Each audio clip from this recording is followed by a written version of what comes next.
Hola gente, ¿qué tal? ¿Cómo están? Los saluda Jorge Ugarte, más conocido como el profesor de Arroyas, aquí en mi canal principal de historia, donde estamos con para mí, un referente muy importante de la historia moderna. Discrepo con algunos puntos, pero definitivamente en toda buena biblioteca de alguien que ama la historia tiene que haber estos dos libros principalmente que recomiendo del historiador peruano Rolando Rojas Rojas. ¿Cómo está Rolando? Mucho gusto. Bienvenido.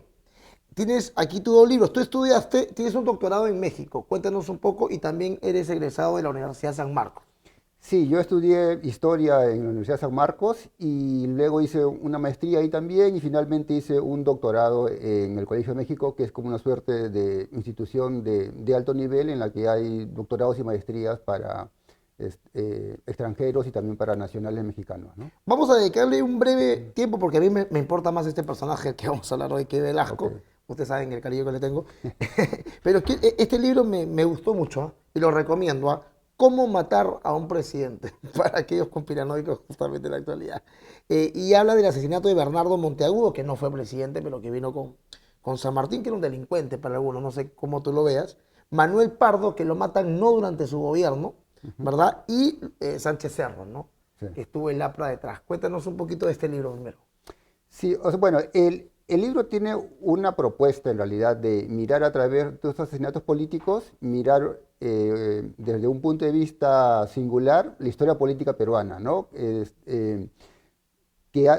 Ha estado marcado siempre desde su nacimiento como república por la violencia, Mm. por las disputas de poder, por los conflictos entre los liderazgos que nunca han podido ponerse de acuerdo. Entonces el libro grafica, por ejemplo, la muerte de Monteagudo. ¿Quién fue Monteagudo? Fue la mano derecha de San Martín. San Martín pasaba buena parte del tiempo convaleciente y él era el hombre fuerte, ¿no?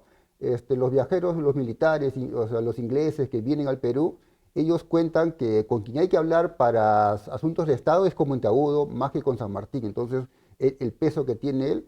Y obviamente él se convierte en los años en el que es ministro poderoso, gobernante de Perú, bajo la sombra, se convierte en el eje de las disputas y de ahí viene bueno, cuenta esa rivalidad y luego su asesinato en lo que ahora es la Plaza San Martín, ¿no? Ahí lo matan, ¿no? Sí, ahí antes había una plazoleta, San Juan, la plazoleta de San Juan, lo asesinan ahí eh, con un cuchillo carnicero,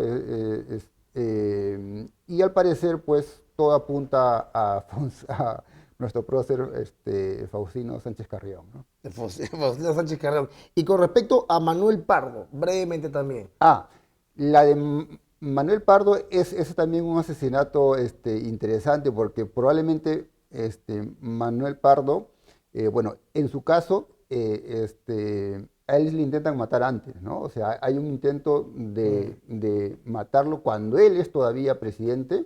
Primer Este, presidente civil también, ¿no? sí, No fue cualquier presidente. exactamente. Llega además, bueno, acá en las elecciones, pero hay un golpe de Estado y hay todo un, este, un- una movida para que él no llegue al poder. Los hermanos Gutiérrez. Los hermanos Gutiérrez se rebelan, pero es una facción muy pequeña, ¿no? Mm, Son coroneles, otros son mm. oficiales. No es la institución, el sector dominante de la institución, y entonces más bien hay una revuelta popular que masacran, ¿no? O sea, capturan, derrotan a los Gutiérrez y los masacran y a dos de ellos los cuelgan En la en catedral. la catedral, en los campanarios de la catedral, Un sí. paréntesis, ¿hay otra parte de la historia republicana que haya sido tan sangrienta como esa? O sea, porque se enseñaron con los cuerpos. Basadre dice que hasta los vagabundos comieron una parte de los cuerpos ya carbonizados. ¿Hay otra parte de la historia que se vincule a ello? No, no, no, no,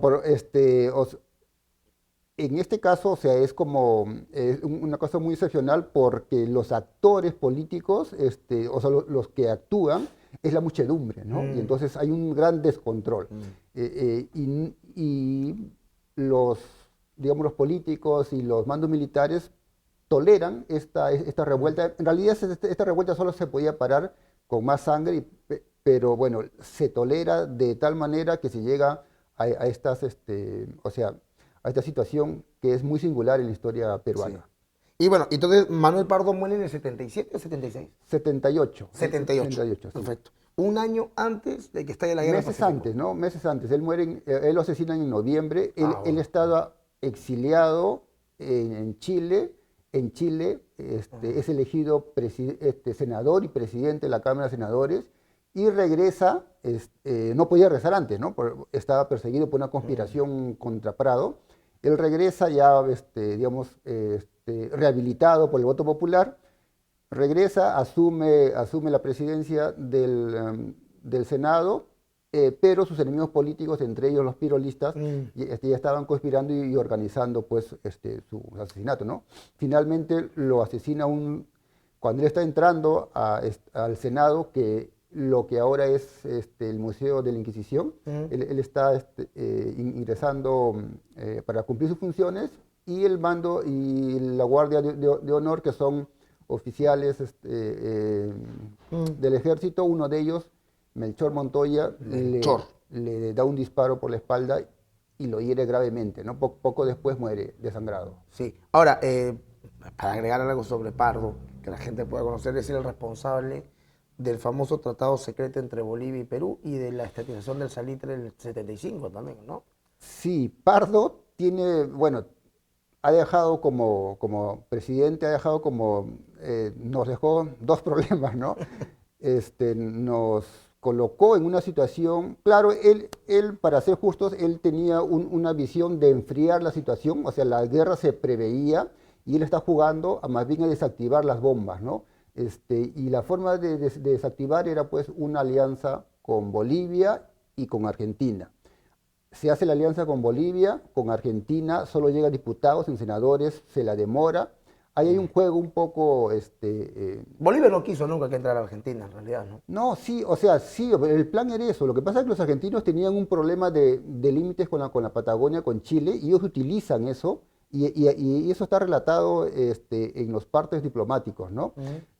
Ribagüero, o sea, uno de los Ribagüero, cuenta, ¿no? Cómo Argentina está usando eso, o sea, la amenaza de ingresar a la alianza a menos que Chile renuncie a la Patagonia, porque ellos tienen, y se firma el tratado, y entonces Argentina nunca ingresa, ¿no? Y bueno, y nos quedamos... El tratado se firma en 1881, cuando Chile estaba en Lima, o me hablas del anterior, las conversaciones anteriores. No, es un tratado que tiene Argentina con Chile antes, sobre la Patagonia, ¿sí? Okay. O un acuerdo, hay un acuerdo que ellos tienen. ¿Sí?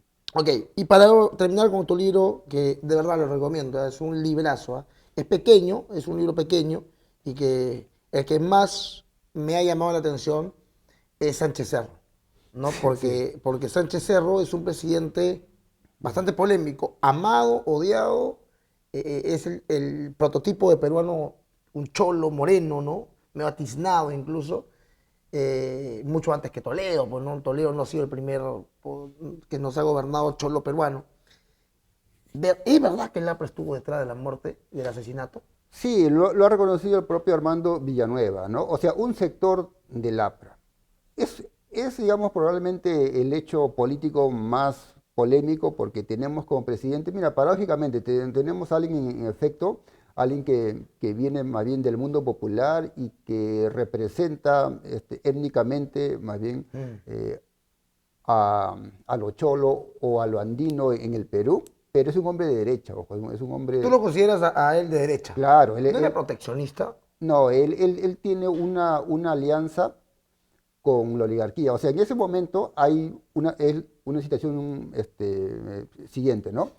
Se vive la crisis del orden oligárquico y las fuerzas reformistas, o sea, las fuerzas más bien antioligárquicas, es el APRA, sobre todo el APRA, también el Partido Comunista, pero el APRA es quien se convierte en el actor principal, son clases medias en realidad. Las clases medias en ese momento están más bien por cambios y reformas y se enfrentan, y en ese enfrentamiento, bueno, en el ejército ha aparecido la figura de Sánchez Cerro, y se convierte entonces, la polarización paradójicamente se da con una cabeza más bien andina y la otra cabeza más bien es de clase media criolla provinciana, ¿no? Que es Ayala Torre y los dirigentes de esa polarización nos lleva primero al asesinato y luego en la práctica a una guerra civil no declarada, ¿no? Porque vienen las masacres, hay una serie de masacres con tapistas en Trujillo, una serie de Sí. persecución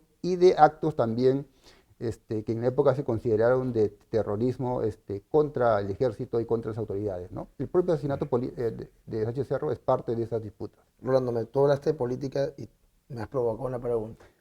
Si tú consideras a Sánchez Cerro de derecha, cosa que yo no, pero respeto tu posición, el APRA empezó siendo de izquierda. Claro, Hoy sí. podríamos decir que el APRA, bueno, a mi concepto sigue siendo de izquierda, pero una izquierda socialdemócrata. Pero el primer gobierno de Alan, que siempre los progresistas y la izquierda dicen que nunca han gobernado, el primer gobierno de Alan no fue de izquierda. Técnicamente no, o sea,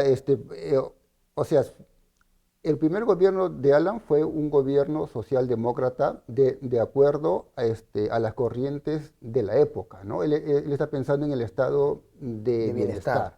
bienestar, ¿ya? Que está levantado por la socialdemocracia. De hecho, el AP en esos momentos acuérdate que en el año 87 se realiza aquí un Congreso Internacional de la Socialdemocracia porque el APRA está dentro de esa corriente. Entonces, La izquierda está en otro camino, o sea, está más bien por llevar el proceso hacia una salida revolucionaria. Todavía está, o sea, dentro de la izquierda hay probablemente un sector que sí mira con simpatía Alan García y el APRA, que es el sector de Barrantes, ese es el sector de frijolito, ¿no? Sí, ¿no? Y algunos de ellos, ¿no? De Izquierda Unida. Tipo parte de la Izquierda Unida, ¿no? Pero hay otro sector que es el mayoritario, que en realidad todavía está pensando en que el país necesita una salida más bien revolucionaria o un gobierno nacional popular al estilo Allende, ¿no? O sea, es decir, un Mm, gobierno distinto. O sea, ya. Pero, a ver, el dólar MUC, intentar estatizar la banca, control de precios, no querer pagar la deuda externa, proteccionismo, eso es izquierda. De repente una izquierda no tan radical como de repente tú puedas creerlo, pero es izquierda. Alan no fue derecha. O sea, sí, no fue de derecha en ese momento, por supuesto, pero él, o sea, si queremos ser, digamos, precisos, o sea, él asume una política económica nacionalista y proteccionista, ¿no? Industrialista, que mira, Antiimperialista también. antiimperialista, pero ojo que ese el programa económico que él aplica deriva o tiene una de sus fuentes en las teorías de la CEPAL. La CEPAL es un organismo de la ONU, no es la izquierda, o sea, a veces confundimos la política económica desarrollista, proteccionista, con el pensamiento de la izquierda. Hay sí puentes, pero ojo que hay varias fuentes, como por ejemplo la CEPAL. ¿Quién era la CEPAL? 50, fines de los 50, 60, promueven las políticas que aplica Alan García, pero no es gente de izquierda, al contrario. Son más bien gente que se inscriben dentro de las políticas desarrollistas, keynesianas, como quieras, pero no tienen nada que ver con la izquierda. De hecho, la cabeza de ese pensamiento en América Latina es Raúl Premis, Sí, sí. un argentino que Que más es el bien que va a ser cuestionado y perseguido por la izquierda y por Perón, ¿no? Que es hostigado por Perón. Pero no sientes que la izquierda tiene sus matices y la derecha también, ¿verdad? Entonces podríamos decir que dentro de esa izquierda puede estar el keynesianismo, el marxismo, el progresismo, la socialdemocracia también. La socialdemocracia no la colocas a la derecha, ¿o sí? No, por Ah, supuesto ok, que por no. favor, no lo queremos acá. O sea, el primer Alan no es de derecha, eso no Ah, ya, tengo, eso sí lo reconoces. no tengo ni todo, Porque o sea, algunos no lo... Ya, entonces vamos al personaje, ¿te parece? sí, vamos. Vamos a este también otro libro de Rolando Rojas Rojas que se llama Ya más polémico. Este es más polémico, pero que tengo que reconocer, porque tú te consideras progresista. Sí, claro. Ya, sí, perfecto. claro. Entonces, mira, para que vean que el profe no es tan malo con los progresistas. Siendo progresista, sí criticas la reforma agraria acá, criticas la reforma educativa, ¿ok? Y das puntos que otros admiradores, no sé si tú eres admirador de Velasco, pero los que son admiradores no reconocen de Velasco. Entonces, hablemos de Velasco Alvarado. O sea, indiscutiblemente es un dictador para ti o no. O sea, sí, es un dictador. ¿Ya? ¿Te cuesta reconocerlo? No, no me cuesta, sino que si tú lo pones solamente allí, empobreces el análisis porque es más que un dictador, ¿no? O sea, pero hablemos, No, ¿no? no, no, pero ¿Fujimori fue un dictador o no? Claro, Ya, claro. ¿de un golpe de Estado? Sí, no, Ya, ok, Velasco también. por supuesto, Ok, por pero supuesto. a un gobierno democrático. Sí, Ok, podemos decir lo que queramos de Belaúnde, para mí fue un incapaz, pero fue un gobierno democrático. Le faltaba 8 meses para acabar su sí. gobierno. ¿Existió la página número 11? Sí, sí existe la página número 11, ¿Qué evidencia de ello Loret tenemos? de Mola, en su libro, no solamente brinda testimonio, sino que documenta con las actas del directorio de la empresa petrolera fiscal y muestra con fotos, ¿no? Con fotos de la documentación eh, eh, ¿La página? los problemas que hubo, o sea, no, la página no, Claro. o sea, No hay evidencia no, física de ¿por la qué? página. Porque la página es, a ver, para que entiendan lo que nos están escuchando, Sí, sí. se firma un convenio entre el gobierno y la IPC. Ujú. El presidente, que sería el presidente de Petroperú, pero que se llamaba en esa época la empresa petrolera fiscal, hace una observación a mano, ¿ya? O sea, el contrato tenía 10 páginas y él pone como una adenda que siempre se pone en todos los contratos, que es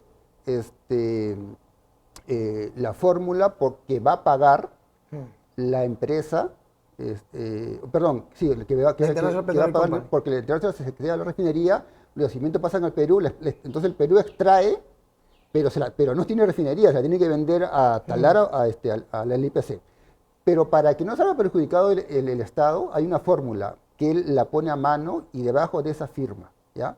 Entonces, cuando se hace esto, él entrega esa documentación y luego él muestra varias cartas en las cuales está pidiendo que le entreguen el contrato que él ha firmado y todo. En el contrato no está su firma, ¿ya? A pesar de que él es parte, él tenía que haber firmado. O sea, en el contrato porque él es oficial, gerente. ¿por qué? Porque su firma está en la página 11 y entonces por eso es que él no aparece. Bueno, y Está el testimonio de él. está el testimonio de él, Solamente claro. su testimonio. Claro, su testimonio, un libro, o sea, las pruebas que él ha ido... O sea, hay pruebas indirectas, ¿no? Porque la página pues obviamente ha desaparecido, pero hay la conversación que hay en el directorio sobre el Sobre contrato. lo que supuestamente decía en la página 11. O sea, lo que pasa es que cuando él hace esa fórmula, no es de iniciativa de él, sino se ha conversado en el directorio de la empresa petrolera fiscal, se ha conversado, tenemos que asegurar el precio del petróleo y entonces él va con esa instrucción, si quieres. Y entonces esa instrucción está en las actas de la empresa petrolera fiscal, que es un directorio en el que están ingenieros, representantes de algunos ministerios y está también un militar. ¿Fue justificado el golpe el 3 de octubre del 68? Ningún golpe es justificado, ¿no? No, O sea, ningún golpe es justificado, pero ocurrió así. O sea, había una crisis y fue aprovechada por un sector del ejército. Ok. ¿Por qué el progresismo, incluso la academia intelectual, historia que yo aprecio mucho, pero que en algunos puntos no sé por qué son un poco más críticos con unos que con otros? Por ejemplo, ¿por qué tanta bronca con Bermúdez y no con Velasco? Hasta Velasco le han hecho una película que lo ensalza y con Bermúdez hacen una película ahora que prácticamente lo pone como un demonio. Y yo creo que los dos fueron dictadores. ¿Por qué con uno vara distinta al otro? O sea, porque son personajes distintos, pues, o sea, Pero los dos son igualmente malos. O sea, los dos son dictadores, los dos son autoritarios, pero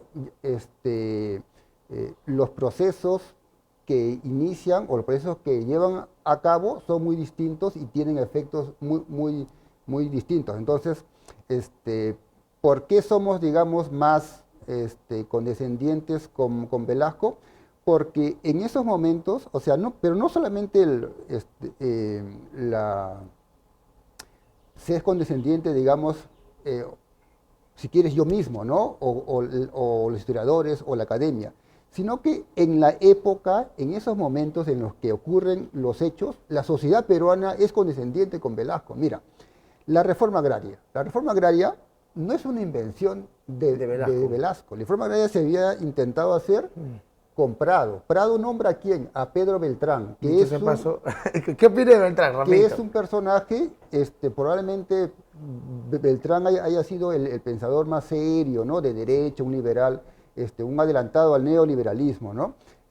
Pero a él lo colocan como cabeza de la De la reforma, comisión de la ¿no? reforma agraria y obviamente él toma una serie de medidas. Positivas. Claro. Que de haberlas aplicado como él las propuso, no tocar las haciendas azucareras, Rolando. Tocar las haciendas azucareras era destruir la agricultura en ese sector peruano. Ya. Y Velasco toma eso. Beltrán, disculpa que te corte, por favor. Beltrán dijo, tomen esas haciendas del centro y de la sierra, que nadie las usa. Grabemos un impuesto a los dueños para que mejor las entreguen y se paguen. Velasco no, Velasco lo hizo la más radical posible.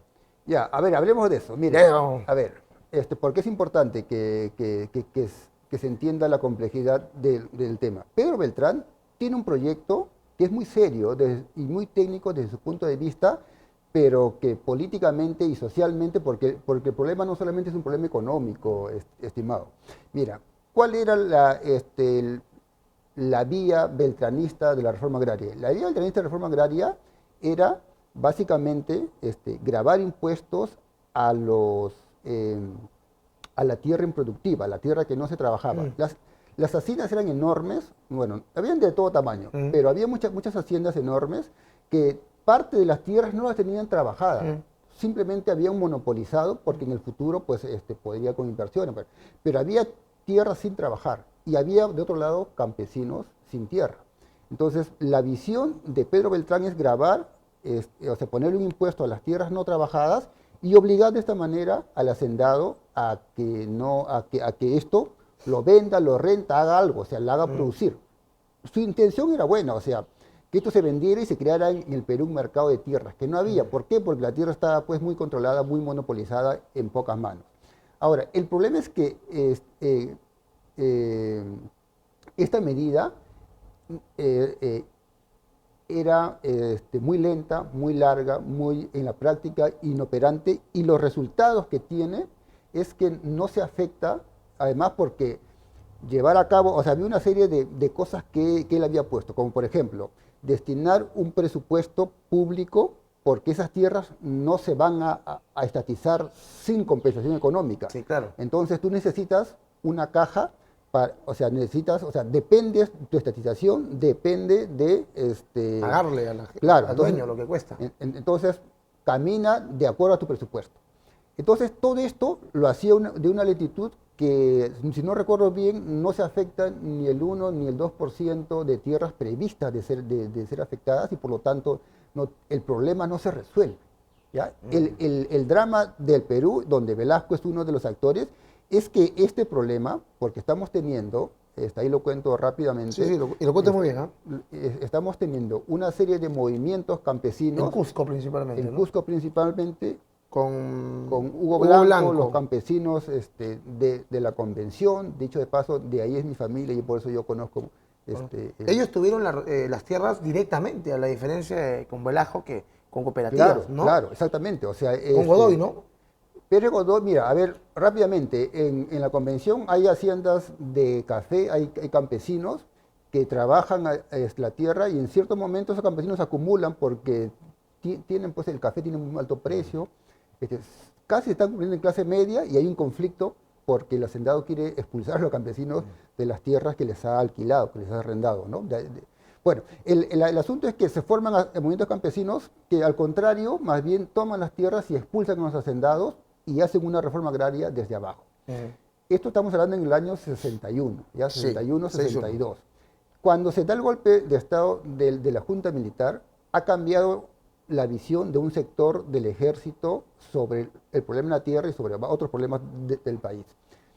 El gobierno, en lugar de reprimir ese movimiento, los oficializa en el sentido que da un decreto de reforma agraria que ratifica lo que ellos habían hecho y más bien profundiza el proceso de reforma agraria con otras haciendas que no habían sido tomadas todavía. Lo que te quiero decir entonces es que el problema de la tierra se había,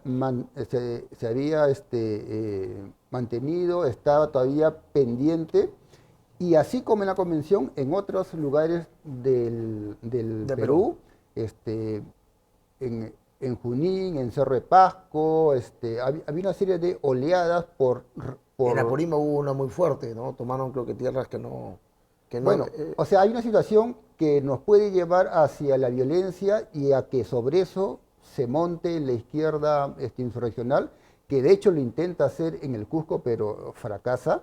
Este, y eso había que resolverlo. Y bueno, la forma en que la resuelve inicialmente Pérez Godoy es: hacemos la reforma agraria, no vamos a reprimir, porque este problema no se resuelve con un baño de sangre. ok.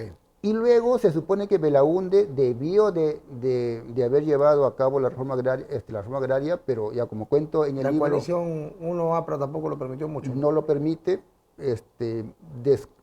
distorsionan y distorsionan el proyecto de ley de Belaúnde, y de nuevo lo vuelven Ok. impracticable, y entonces viene la manera velasquista de hacer las cosas, ¿no? Y la manera velasquista fue robarle la propiedad privada a las personas y ni siquiera entregárselas a los campesinos, sino Ya. expropiar, robar, generar, crear, ¿cómo se llaman estos? Agrupaciones que se crearon, Son cooperativas cooperativas, agrarias, donde el Estado tenía el control. de producción, y son también sociedades, las hay, ¿no?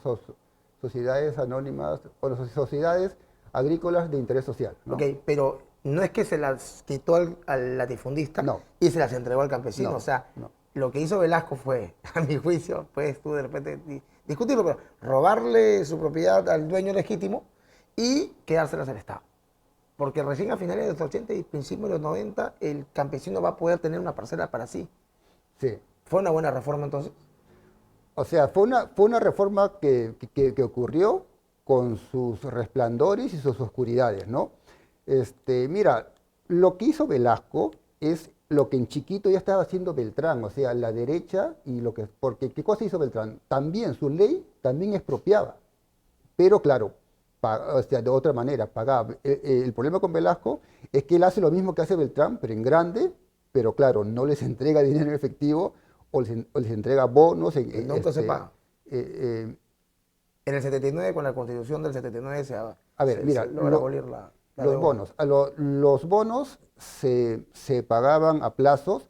En algunos casos, como por ejemplo, hay varios casos. El más conocido es el de Dionisio Romero, que los bonos se podían hacer efectivos si tú los utilizabas por ejemplo, invertir en industria, en empresa. Bueno, los Dionisio Romero son el ejemplo de más bien de hacendados que entienden que los tiempos han cambiado, se suben a la ola de cambios y se convierten en lo que ahora son una de las familias empresariales más importantes del país.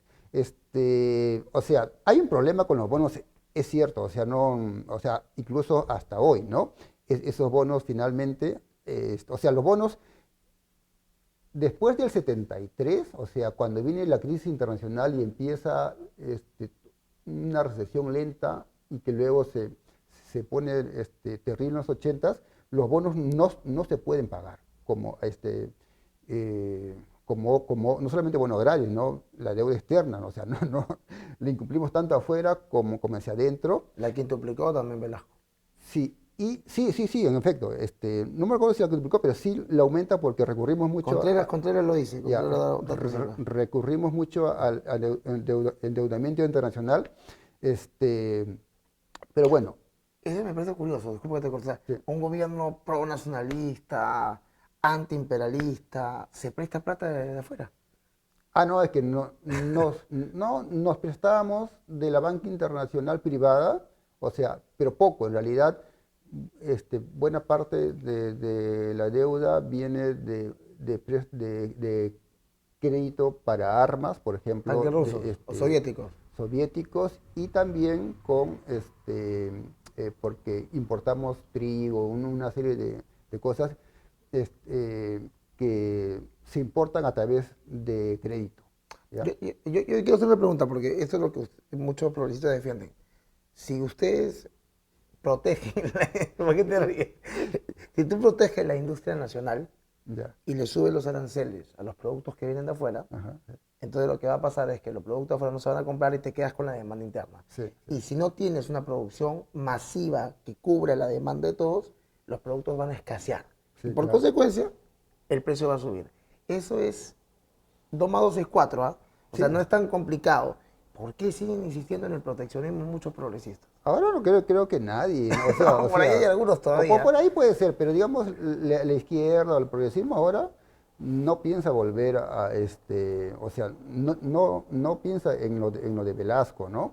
O sea, el modelo de Velasco, en efecto, más o menos como tú lo has comentado, busca por promover las industrias a través de eh, una protección arancelaria, incentivos, lo que habían hecho todos los gobiernos de los 60 en América Latina, promovido por la CEPAL, este organismo de la ONU, ¿no? El detalle, esto le ha ido más o menos bien a Brasil, a México y Argentina. Pero, por ejemplo, en Argentina en particular, que es un caso que se ha estudiado mucho, porque vive una época importante de industrialización que además exporta, por nosotros en cierto momento consumimos muchos productos industriales que vienen desde Argentina, ¿no? Pero ahí se establece una alianza entre Perón y el empresariado nacional. Ese es la falla que tiene Velasco, que a pesar de que intenta llevarlos hacia una situación, hacia un pacto a la empresarial industrial, nunca acepta y el modelo pues falla, ¿no? Aquí en su libro Alfonso Quiroz habla de un amigo de Velasco que era un millonario, León Velarde. ¿Te suena?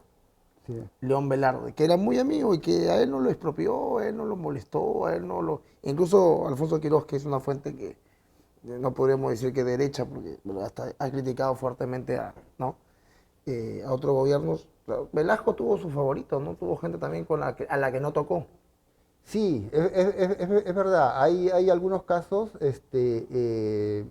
que no tengo los detalles, pero sí sé de algunos casos de familias que no fueron expropiadas.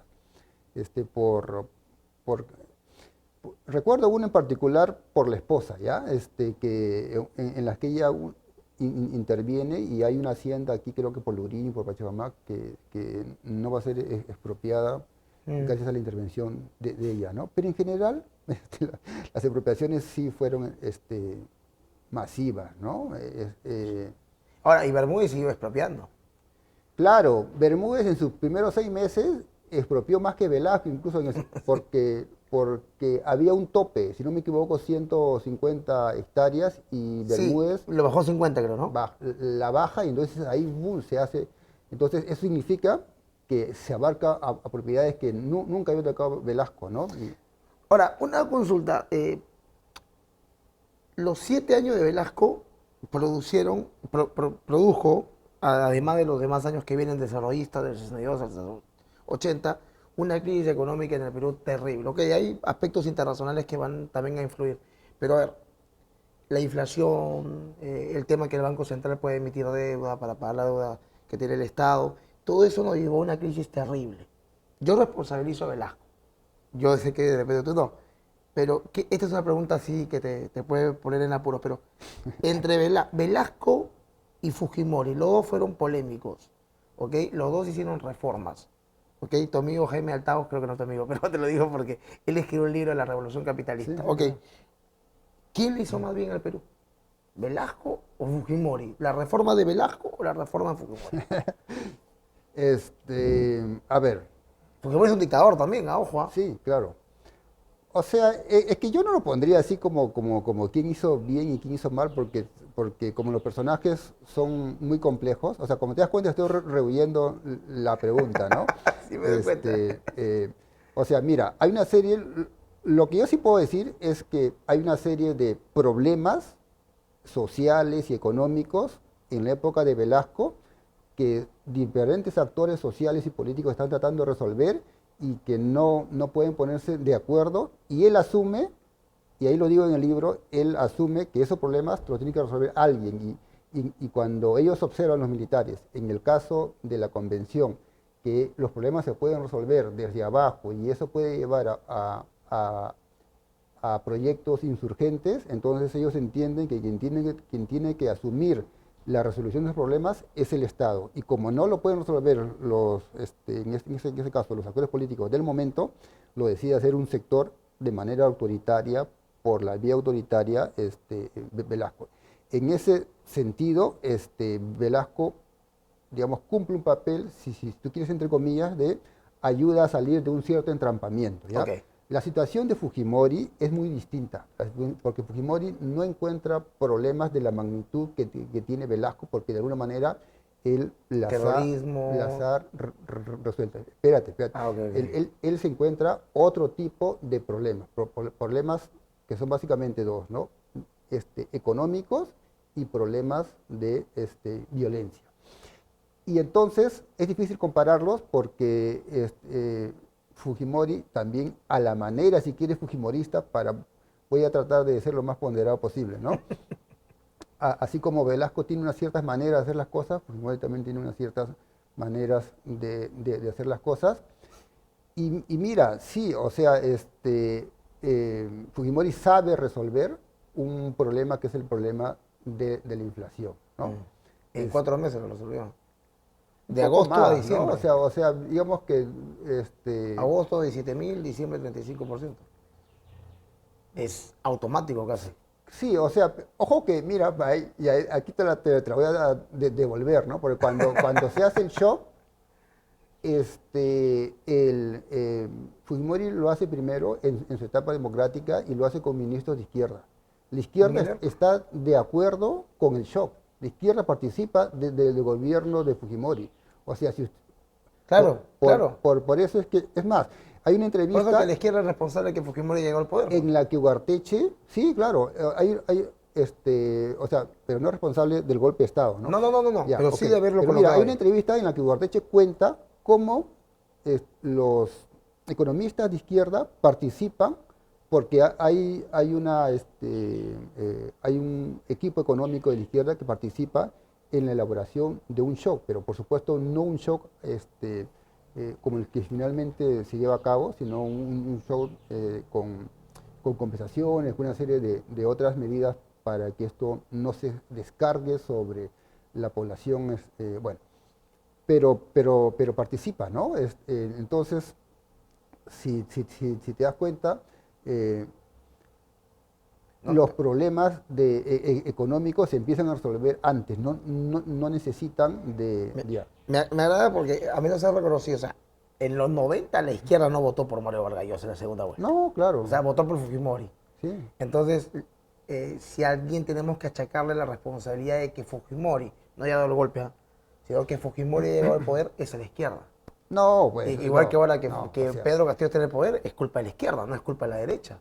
No, mira, la izquierda, o sea, la izquierda no lleva al poder a Fujimori, la izquierda apoya, Con votos. pero los votos de la izquierda no eran suficientes pues para llevar al poder ni siquiera la propia izquierda, o sea, tampoco podemos sobredimensionar el papel que tiene. En el momento, en realidad, Fujimori pues tiene la ventaja, la habilidad de captar el voto de los descontentos, ¿no? Y ya en la segunda vuelta, que es donde la izquierda apoya, o sea, pero estamos hablando... Frijolito le había dicho que sea su diputado o senador, creo, antes, ¿ah? Frijolito, creo que saca 5% y Henry Smith como 7%, o sea, 12% es lo que le aporta la segunda vuelta. Fujimori gana por otras razones, no, o sea, es exagerado decir. No, pero hubo un apoyo de la izquierda. Sí, hubo un claro, apoyo. Pero, Esa es la la izquierda no lo lleva al poder, pues, o sea, no es un proyecto de la izquierda el fujimorismo, ¿no? Pero tengo entendido que incluso Frijolito le había ofrecido ser senador o diputado, no lo recuerdo, con su partido. Y que Fujimori no quería el número 1 y bueno, Frijolito no se lo dio. Esto lo confirma incluso hasta Descanseco. No, yo tanto recuerdo, Fujimori le pide a Barrantes estar en su ser uno de los candidatos, porque Fujimori quería ser senador, él ni se imaginaba que podía ser presidente. No, ¿qué pensó nunca? Nunca se le pasó Porque por él la cuando cabeza. postula, él se está postulando como senador y luego y al mismo tiempo como presidente. Pero Barrantes no lo conocía, o sea, no lo acepta. ¿Ya? Y más bien si lo aceptaba probablemente Ay, sí, o sea, no habría habido Fujimori, ¿no? Habríamos tenido al senador Fujimori y no al presidente y no Fujimori. el presidente Fujimori. La historia hubiera sido distinta. Mario Vargas Llosa hubiera sido presidente. Sí, probablemente Vargas Llosa, sí. Pero Vargas Llosa, digamos, hace una muy mala campaña, ¿no? Muy, muy elitista, ¿no? Muy elitista, además o sea, y muy sectaria, porque no busca lazos con el centro y mucho menos con algún sector de la izquierda que ya estaba cambiando su visión sobre el país y sobre la economía, ¿no? O sea, en esos momentos, o sea, crisis del 88 hacia adelante, hay un sector de economistas de la izquierda que cambian su visión sobre el modelo. Y por eso es que luego, como te comento, participan, apoya, o sea, parte de la izquierda apoya el programa de reformas ortodoxas. ¿Qué hizo bien Velasco? Otra vez me quieres poner así en esa situación de decir, En mi chamba, en mi chamba. de, o sea, Blanco o negro. claro, lo quieres Pero poner algo bueno tienes que sacarle de Velasco, ¿no? como Tú, santo, tú. como santo o como dictador, ¿no? O como santo No. Solamente quiero, o por como ejemplo, diablo, ¿no? que saques algo positivo de su gobierno. Sí, o sea, mira, algo positivo de su gobierno, o sea, él tenía una cierta visión, y hay una cierta coherencia entre su visión, él es un nacionalista, él no es socialista ni izquierda, Sí. Es él es verdad. un nacionalista reformista, y él entiende que hay un papel que debe cumplir el ejército, y él en particular, y es consecuente a eso, ¿no? Tiene una serie de ideas que las recoge, paradójicamente, la recoge en parte, y él lo ha reconocido y también se puede observar, de la democracia cristiana, ¿no? Que se ha ido radicalizando Mm. con Héctor Cornejo Chávez. Y lo que, entonces, digamos, si uno quiere ya para concederte que, digamos, lo positivo de él, es que él es coherente, él cree realmente en que es posible una tercera vía, porque él es un hombre que está viviendo la Guerra Fría, ¿no? La Sí. polarización entre capitalismo y comunismo, y él cree una tercera vía en la que el Estado tiene un papel importante en la economía, hay un pluralismo económico, pero el Estado tiene que ser quien reorganice y regule, ¿no? Estatista. O sea, él, él- El él- Estado todo. él entiende así. La producción tiene que organizarse bajo tres formas. La privada, que existió, o sea, hubo empresa privada, ¿no? Todo el tiempo. La empresa es estatal ¿Cuál porque, que Velasco hubo empresa privada? claro, o sea, con Velasco, No se expropió, no se con, estatizó la pesca 80 y pico, empresas claro, privadas, pero mira, la ley de con industria. Velasco, si te voy a pasar, mira, con Velasco, gracias a los incentivos arancelarios, subsidios que da, aparecen paradójicamente empresas industriales numerosas e importantes. O sea, es el boom de la época industrialista. Ahora, obviamente que es un sector, si tú quieres, artificial, porque depende de la protección arancelaria, depende de los subsidios, depende, por ejemplo, De la deuda. de la Pero deuda, claro, claro. porque al final se endeuda a todos los peruanos Sí, por salvar a un sector pequeño. pero existe, ¿no? Pero existe, o sea, está ahí la Sociedad Nacional de Industria con la que él quiere aliarse, pero no puede. Luego él tiene una visión de que la economía necesita empresas públicas porque hay sectores en los cuales la empresa privada no le interesa entrar y esto se venía haciendo en toda América Latina. En Brasil la producción de acero lo había fomentado Getúlio Vargas, que era un populista que venía más bien de la oligarquía y que él entendía que así como Alemania había fomentado la industria del acero, porque la industria del acero permite que a partir de eso surjan otro tipo de industrias, ¿no? que utilizan el acero como insumo, entonces ferrocarriles, artículos de una serie de empresas que a partir de esta primaria se van creciendo. Bueno, entonces él tiene una visión más bien pluralista de la economía, claro, con fuerte importancia del Estado, ¿no? Empresa privada, empresa pública y empresa social, ¿no? Sí, La empresa social era algo, en realidad, fracasa rápidamente. Una locura, lo reconoce que es una locura. O sea, quitarle O sea, el 50% de la empresa al dueño para repartirla progresivamente a los no, trabajadores. o sea, esas son las comunidades industriales, ¿no? Ya, La empresa, propiedad social era capitales que da el el Estado. Estado a los trabajadores que se organizan como una empresa, o sea, sin propietarios, sino más bien de propiedad colectiva, pero que en el camino rápidamente fracasan, porque hacer empresa no es algo fácil, Y ¿no? no es para todos tampoco, ojo. O No sea, todos los seres humanos están. debería ser para todos, sí, Según sus capacidades, ¿no? pero en el camino se necesita una serie se necesita capital, habilidades, conocimientos, una serie de cosas Estudio de mercado, que sí, que no se sé de tienen que cosas. ir desarrollando y que en la propia dinámica, pues unas sobreviven y otras no. En realidad, las empresas de propiedad social son fomentadas, o sea, es más, para Velasco ese es el sector más importante de la economía, en su visión, ¿no? Pero que, pero que fracasan, ¿no? Tú me dices que él buscaba la tercera vía y que no estaba ni con los comunistas, o sea, en la Guerra Fría ni con los comunistas, pero le compra armamento a los soviéticos, se va a Cuba, muy amigo de Fidel Castro. Bueno, yo lo veía mucho más allá que, o sea, para el bloque comunista que para el bloque capitalista, o sea, estaba lejito de ser capitalista, más Ah, cerca de ser comunista. ese es el juego, ese es el juego ¿El juego de quién? de la política internacional. Allá. Velasco, mira, están las actas del Consejo de Ministros, que uno las puede Sí, sí, descargar las y tengo. leer. Ok, ya. Ahora, ahí está clarito, mira, el gobierno juega a abrir relaciones con la Unión Soviética, a establecer relaciones por dos razones. Primero, este, porque el crédito de Estados Unidos y de la banca privada se le había cerrado. ¿Pero por Entonces, qué? Hay que explicarlo por qué. claro, por la IPC, por una serie Por las expropiaciones que él había claro, realizado a claro. empresas norteamericanas, Sí, sí, sí, por haberle robado su capital.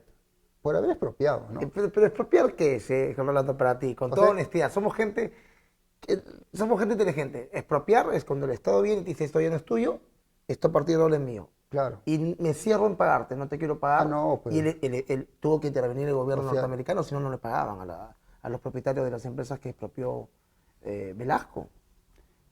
a ver, es que mira, a ver, mira, la expropiación se ha dado antes de Velasco, se ha dado Sí, después sí, yo no de digo que no. Velasco, se ha dado incluso después de Fujimori y con Fujimori, porque cuando se necesita hacer una avenida, hacer cosas, el Estado Sí, se expropia. Eso se hace en todos los países. Bueno. Cuando se hace lo de la IPC, ahí sí hay es al único al que no se le quiere pagar porque se aduce que hay una deuda, ¿ya? Que hay una deuda que se había acumulado. Y en efecto, veníamos de la época de Leguía con un conflicto jurídico internacional para que ellos no nos paguen una deuda que nosotros reclamábamos y ellos decían que no, sí. que no El era. lago Bueno, de París, claro, el lago de París. ¿no?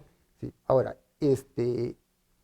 entonces el gobierno norteamericano en efecto interviene y para que se le pague. Pero curiosamente, y ahí bueno, lo cuenta en el libro, ¿no? El gobierno nos da un crédito, o sea, le da un crédito al gobierno de Velasco para que, o sea, nunca Velasco en realidad, y esa es un poco las movidas que te contaba, ¿no? Ya. El gobierno de Estados Unidos quiere que Velasco le pague. Y entonces Velasco le dice, no, no te voy a pagar porque el IP tiene una deuda. Bueno, entonces, mira, vamos, ya, entonces que págame por las otras empresas. Entonces, esas sí te las puedo pagar, pero no tengo dinero. Muy bien, yo te presto el dinero. Entonces, le da un cheque al gobierno, es un cheque al gobierno y ese cheque simplemente, o sea, le da un crédito para que pague eso, A las empresas a las gringas. empresas el gobierno se le entrega el cheque a una comisión, ¿no? Una comisión o a la junta de acreedores y ellos se autopagan. Pero bueno, entonces, Ok. y mira, todas las relaciones que se establecen es porque se cierra. Al contrario, Velasco siempre, o sea, el gobierno no quiere romper con los Estados Unidos por una razón bien simple. Nuestro azúcar y nuestro algodón se vendían allá todo el tiempo, y ahí también lo cuenta en el libro. Ellos tienen claro que el Perú no va a romper con Estados Unidos. Y que al contrario, utilizan y ahí está en los consejos de acto, utilizan la apertura para jugar. Mira que Sí, sí. me puedo ir hacia el otro lado, Mm. y en efecto, no nos aplican No nos bloquean no nos económicamente. bloquean económicamente. Y No hay tampoco embargo, nada de eso. nada, y del otro lado de Estados Unidos, y eso también está en los informes del Departamento de Estado de los Estados Unidos, ellos también se dan cuenta que Velasco, que no pueden romper con Velasco porque les puede pasar lo que ha pasado con Cuba. Fidel, y aquí para que lo sepa tu teleaudiencia, Fidel llega al poder como un movimiento guerrillero, pero no era un movimiento guerrillero ni socialista, ni comunista, ni siquiera de izquierda, era un nacionalista de clase media. Todos son gente de clase media, venían del partido ortodoxo, y ya en el proceso, es más, ¿no? El Partido Comunista, solo para que vean que la cosa es tan compleja, porque a veces lo reducimos No, lo que pasa es que dentro de la izquierda ya, hay varias divisiones, pero ¿no? déjame contarte esto porque le va a gustar. El Partido Comunista Cubano se opone a Fidel cuando Fidel está en Sierra Maestra. Es opositor a Fidel. El Partido Comunista Cubano había sido, durante el primer gobierno de Batista, un comunista había sido su ministro. Y, pero la dinámica política lleva a que en el enfrentamiento entre Fidel y el gobierno norteamericano, Fidel abrace el comunismo. O sea, en otras palabras, ese temor tenía también Estados Unidos, y por eso es que no nos embargan, pero nos restringen el crédito. Entonces tienen que Ok. haber líneas de crédito con Y, otros países, ¿no? o sea, Velasco no fue para ti de izquierda. Este, creo que Velasco fue un gobierno reformista que puede asociarse sí a la izquierda, pero en esos momentos, como cuenta en el libro, hay parte de la izquierda que apoya a Velasco y hay parte de la izquierda que no apoya, que están en contra. De hecho, Es que Velasco, siempre está dividida la izquierda también, ¿no? sí, pero Velasco cae más bien porque es debilitado tanto por las fuerzas políticas de izquierda como las fuerzas políticas de derecha. Y yo más bien ahí en el libro ironizo, ¿no? Como la izquierda que se opone a Velasco luego va a participar en Izquierda Unida con el PSR, Mm. que es un partido velasquista, ¿no? O sea, y bueno, eh, Tú eres muy duro con Velasco cuando habla de la reforma educativa. O sea, no tomó en cuenta la participación de los profesores, sí. se usó como una reforma para adoctrinar a la revolución, que la aceptaran las nuevas generaciones. Eso es algo muy aplaudible, ¿ya? Porque son pocos los progresistas, como tú comentas, ¿no? Que reconocen eso. O sea, bueno, no es tan duro como yo cuando digo que destruyó la educación y que prácticamente generó un rechazo, nos distinguió de la privada, ¿no? No usemos corbata, pantalón plomo, con camisa blanca. Es como ir a una fábrica. O sea, esto era algo bastante polémico A también, ver, ¿no? o sea, mira, lo que ocurre es que, mira, en toda América Latina se venían haciendo reformas educativas, porque pues, teníamos un problema concreto, que era población analfabeta, tenía población escolar que apenas terminaba parte de la primaria. Bueno, cuando él hace la reforma, ahí, para seguir un poco con lo anterior, la izquierda se opone, la izquierda que domina el SUTE, que son básicamente Mm, Patria Roja, el partido mm. maoísta, se opone, y Velasco no sabe no sabe pues cómo tejer alianzas con la izquierda maoísta, y se acaba enfrentada, ¿no? Entonces los esfuerzos de la reforma educativa de Velasco fracasan rápidamente por ese enfrentamiento. Y al contrario, ¿no?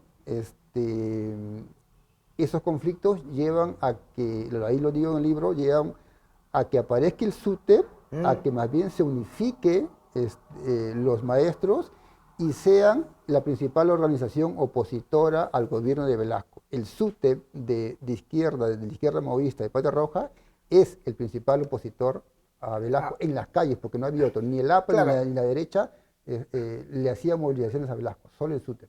Ya, para terminar, dos preguntas últimas. Y vamos a empezar con esta para terminar ya. No se olviden, pueden comprar sus dos libros que los recomiendo, para que veas. La derecha también recomienda. Los años de Velasco, de Rolando Rojas Rojas, historiador sanmarquino que hizo un doctorado en México. Y cómo matar a un presidente. No tengan cuidado con ese título en la actualidad, pero es un buen libro. Bueno, ustedes también van a reconocer como progresistas que apoyaron a Pedro Castillo y que Pedro Castillo está en el poder y es de izquierda, o también no lo van a reconocer. O es un fujimorista encubierto o algo así. No, a ver, Pedro Castillo es probablemente ocurra algo parecido a lo que ocurrió con Humala, ¿no? O sea, es alguien que, o sea, un nacionalista que llega al poder apoyado y con la izquierda o con parte de la izquierda, pero que luego se va definiendo otra cosa, ¿no? O sea, es decir, mira, Tan ingenuos son la izquierda que lo paran engañando a ustedes. este, Porque siempre apoyan a alguien. Fujimori también le fue muy por la izquierda, terminó convirtiéndose en otra cosa. o sea, mira, probablemente Castillo pase a la historia como un gobierno de izquierdas, yo probablemente sí, pero como las cosas no son tan simples, o sea, pues a mí me gustaría darte la razón porque eres muy simpático, ¿no? Me gustaría darte la razón y decirte, sí, fue un gobierno de izquierda y entonces, pero no son tan simples las cosas, mira. La izquierda, o sea, el gabinete que tuvo sí de izquierda, Castillo, Pedro con Franqui, Mirta Mirta Vázquez, Pedro Vázquez. Frank, ¿ya? Por ejemplo, si Pedro Frank se hubiera mantenido en el gabinete, sí se podría decir que estaba la izquierda ahí, porque la izquierda estaba dictando la política económica. Y ojo, que ese Franque estaba llevando a cabo una política económica de mercado, ojo, y con el BSR, o sea, oye, a ver, ¿qué cosa estatizó, qué No, cosa no. se estatizó Pero, Pedro Franque? Pedro Franqui O qué hizo que tú dirías que fue contra el mercado? querer cobrar más impuestos es ir en contra del individuo por el favor del colectivo. Uno, dos, y porque tú eres el entrevistado, pero dos, Ya. un presupuesto 2022 con 19% de déficit fiscal. Como una persona que está a favor del mercado va a endeudar con 19% del Banco Mundial a la población? Yo no le pido que se endeude, me esté endeudando a mí, a ti, a ella, a todo lo que estamos acá. Entonces, eso no es promercado. Yo soy liberal, de la escuela austriaca. ¿Okay? Entonces, yo soy mucho más duro. Fujimori es un dictador y fue un mercantilista, pero como liberal propiamente, eso que ha hecho Pedro Franque no es promercado en lo absoluto. Pero para Ya. responder tu pregunta, porque tú eres el Sí. entrevistado.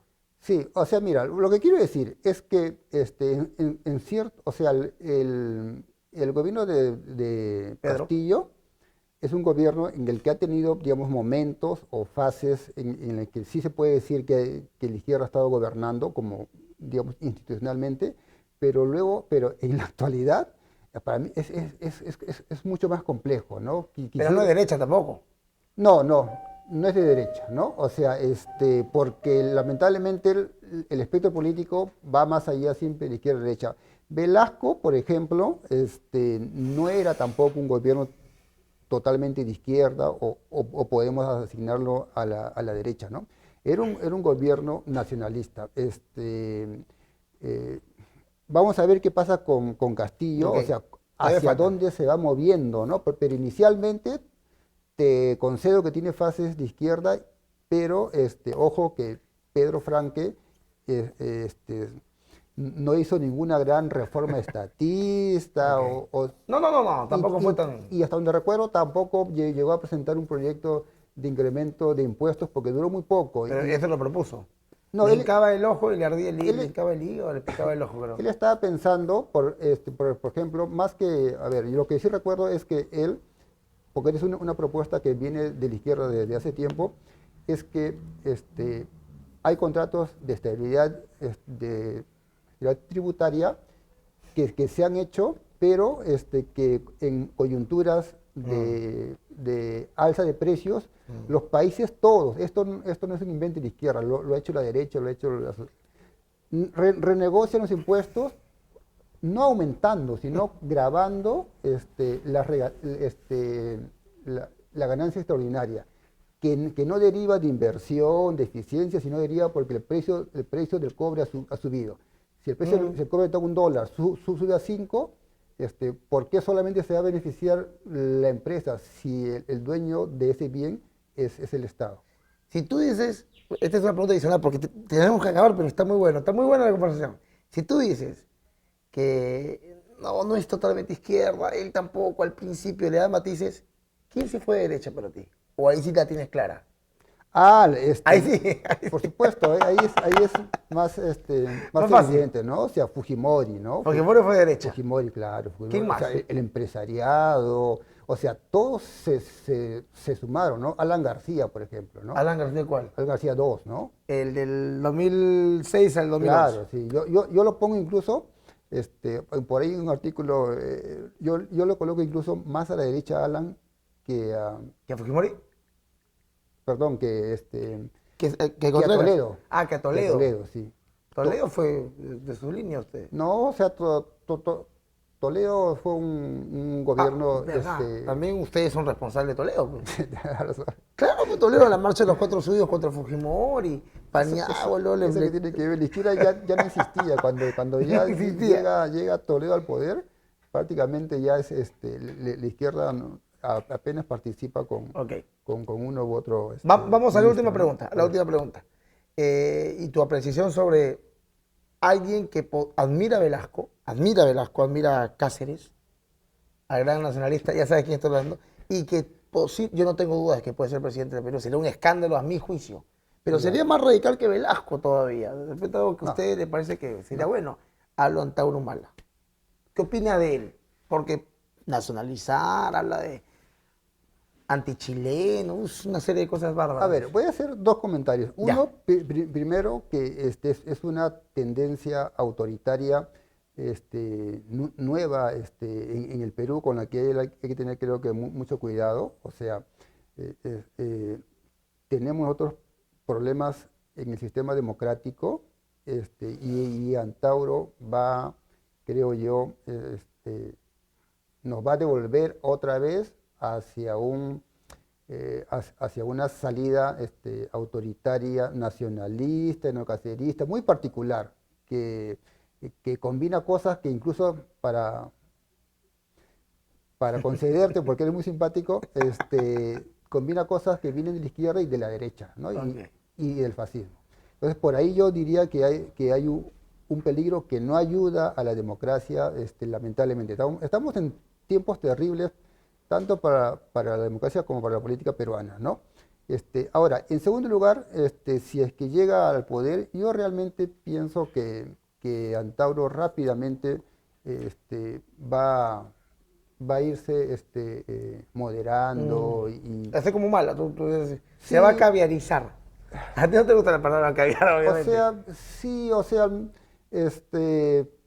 no tiene un partido realmente, nunca ha querido construir un partido en serio, o sea, es un líder con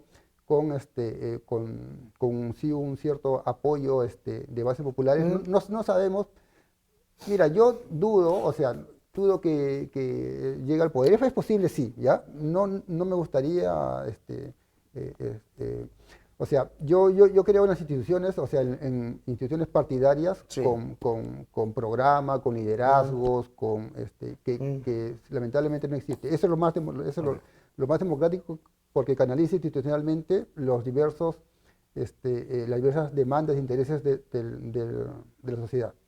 Entonces, partidos institucionalizados, tanto de izquierda como de derecha, es lo que necesitamos. O sea, O sea, tú, claro, eres demócrata, pues no eres un... claro, y la Eso pasa democracia, uno de los principios democráticos que hemos olvidado es el pluralismo político. O sea, que la tolerancia a que exista liberales, de gente de derecha, gente de izquierda, gente socialdemócrata. El discurso de Antauro es muy intolerante, ¿no? ¿Por qué porque este ya es un plus, porque no tener que hacer otra pregunta, pero por qué la academia es tan izquierda? ¿Por qué la academia histórica es tan progresista? O sea, hay más No, progresismo, o sea, escribimos más de repente, ¿no? Pero no, hay mucha gente de les publican derecha. más también, les publican Hay, más, es más fácil. o sea, de repente No escribir un libro, sino que se publique, porque tu libro, quiero decírselo por último, cómprenlo, Cómo matar a un presidente, sobre el asesinato de Bernardo Monteagudo, Manuel Pardo y de Sánchez Cerro, y Los años de Velasco, que es de lo que hemos hablado hoy. Ojo, es un libro que hace una crítica, o sea, es un libro crítico, no es un libro halagador. También quiero recomendar a tu amigo, ¿no? claro, A sí, Antonio Zapata, que espero me dé una entrevista. mi profesora. Es tu profesor, espérame, porque sí es difícil llegar a él. ¿Ah? No, La no, caída de Velasco, lucha política y crisis, habla de los últimos años del gobierno de Velasco, del 73, hasta que le da golpe de Estado Bermúdez. Rolando, ha sido un placer. Ha no, sido un placer, muchas ha sido un gracias. gusto para mí confrontar un poquito las visiones, de eso se trata, o sea, los libros son en realidad, uno comunica la visión que tiene sobre el país, sobre la sociedad, y son como que instrumentos para conversar, para dialogar, no, te agradezco mucho por la invitación y compartir con tu público. No te preocupes. Muchas gracias, chicos. Ya saben que tienen que compartir este video para que más personas puedan conocer el libro de Rolando Rojas Rojas, lo puedan comprar, lo puedan leer y así que se sigan publicando libros con los que podamos de repente discrepar. Pero no en todo. Siempre hay cosas en las que el ser humano tiene que coincidir. Bye.